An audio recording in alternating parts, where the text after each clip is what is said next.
Like and subscribe and click the bell icon to get new video updates. Kyiv says no question of surrender in Mariupol as it defies Russia's deadline. Ukraine has defied an ultimatum by the Russian military for its forces to surrender the city of Mariupol, as shelling continued in Kyiv, and US President Joe Biden announced that he would visit Ukraine's western neighbour Poland this week.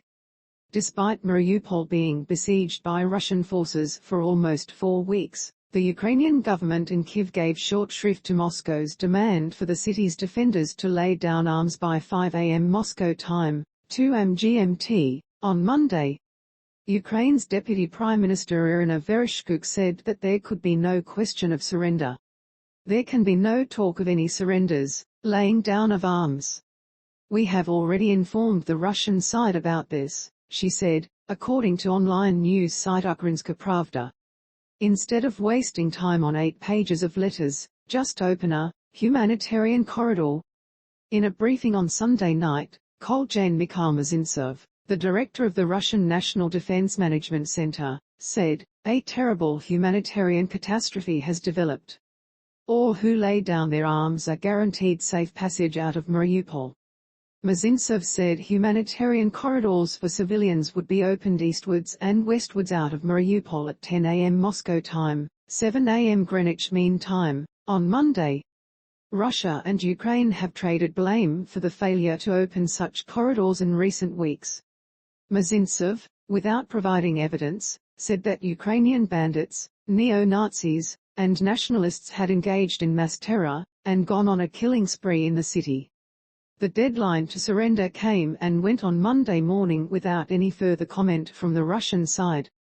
Mariupol has suffered some of the heaviest bombardment since Russia invaded Ukraine on the 24th of February. Many of its 400,000 residents remain trapped in the city with little, if any, food, water or power. The Mariupol City Council has claimed that several thousand residents have been deported to Russia over the past week. Russia's invasion of Ukraine has killed thousands of people, displaced more than 10 million and raised fears of a wider confrontation between Russia and the US. Ukraine's President Volodymyr Zelenskiy told CNN on Sunday that a failure to end the war by negotiations could lead to World War III, and he will be hoping that this week's NATO summit in Brussels will provide him with more support. Biden will fly to Europe for the summit with NATO allies, G7 leaders and European Union leaders to discuss international efforts to support Ukraine after Russia's invasion. He will then travel to Poland, a NATO member with a large border with Ukraine, on Friday to discuss the international response to Russia's invasion that has sparked a humanitarian and human rights crisis, the White House said on late Sunday. He will meet Polish President Andrzej Duda in Warsaw. Over 2 million refugees have entered Poland from Ukraine since the start of the Russian invasion on the 24th of February, the Polish border guard said on Friday. In other major developments, the diplomatic efforts to pile pressure on the Kremlin will continue when Joe Biden hosts a call at 3 p.m. Greenwich Mean Time on Monday, 11 a.m. Eastern Time, with President Emmanuel Macron of France, Chancellor Olaf Scholz of Germany, Italian Prime Minister Mario Draghi, and the British Prime Minister Boris Johnson. At least 4 people were killed amid the shelling of homes and a shopping district in Kyiv, according to Reuters, citing the state emergency service. Video showed firefighters rushing to rescue people trapped in the rubble of the Retroville shopping center in Podilsky. Zelensky said that Russian planes bombed an art school in Mariupol where people were taking shelter, hiding from shelling and bombing.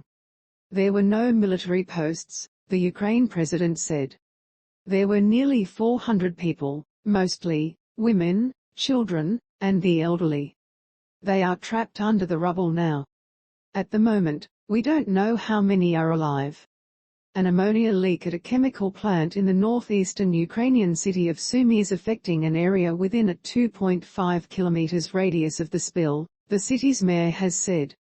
Dmytro Zavitsky said the area around the plant was hazardous, adding that residents should seek refuge in shelters and basements for protection while describing ammonia as a colorless gas with a pungent suffocating odor. The United States could broaden its sanctions against Russia, including reaching the commanding heights of the Russian economy. U.S. Deputy National Security Advisor Dalip Singh, CBS 60 Minutes. We can broaden our sanctions. Take the measures, take the sanctions we've already applied, apply them in more targets. Apply them to more sectors. More banks, more sectors that we haven't touched. The Saudi oil giant Aramco said on Sunday that it will increase its production of oil to meet rising global demand. It will.